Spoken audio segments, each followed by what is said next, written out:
आपसुकच जय शिवाजी म्हणल्यानंतर भवानीचा नारा आपल्या देशामध्ये राहतो आणि त्याच भवानी आपल्या या देशामध्ये सुरक्षित नाहीत आणि त्यांच्या सुरक्षेसाठी हा दिगंबर दादा आपण मूक मोर्चा आज या ठिकाणी काढतोय आणि तो मूक मोर्चा काढल्यानंतर या ठिकाणी छत्रपती शिवाजी महाराज शिवतीर्थ या ठिकाणी या मोर्चाचं रूपांतर आपण या ठिकाणी सभेमध्ये केलं आहे।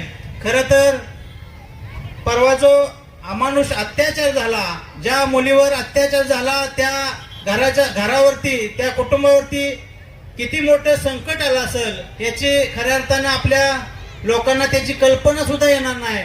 आणि त्यामुळं मगाशी गिरीश काकांनी सांगितले की पोलीसमध्ये सुद्धा अशा पद्धतीची काही घटना घडल्या। मी आपल्या सर्वांना, सर्व शिक्षक असतील, या ठिकाणी पत्रकार बंधू आहेत, सर्व पक्षीय नेते मंडळ आहेत, कार्यकर्ते आहेत, शाळेतील सर्व विद्यार्थिनी आणि विद्यार्थिनी आहेत, मी आपल्या सर्वांना एवढीच विनंती करतो की समाजामध्ये काम करत असताना आपल्या अवतीभोवती कशा पद्धतीचं वातावरण आहे आणि त्या वातावरणामध्ये मुली कशा पद्धतीने शाळेला जातात। खरं तर पलूस हे आपलं दादा सुसंस्कृत गाव आहे। आपण मागील काळामध्ये गेल्या 7-8 महिन्यामध्ये जे मला वाटते काय औषधी ड्रग्सच्या ह्याच्यामध्ये आपण मोर्चा काढलेला होता, त्यानंतर पोलीस प्रशासनानं त्या ठिकाणी चांगल्या पद्धतीनं काम करून पोलीसमधले ते समूह नष्ट करण्याचं खऱ्या अर्थानं धाडस केलं होतं, परंतु अजून सुद्धा काही ठिकाणी ते दिसून येत आहे। अशाच पद्धतीनं ते ड्रग्सचा वापर करून या मुलींच्या वरती अत्याचार जर होत असेल तर त्या प्रवृत्तीला ठेचण्याचं काम आपण सर्वांनी केलं पाहिजे।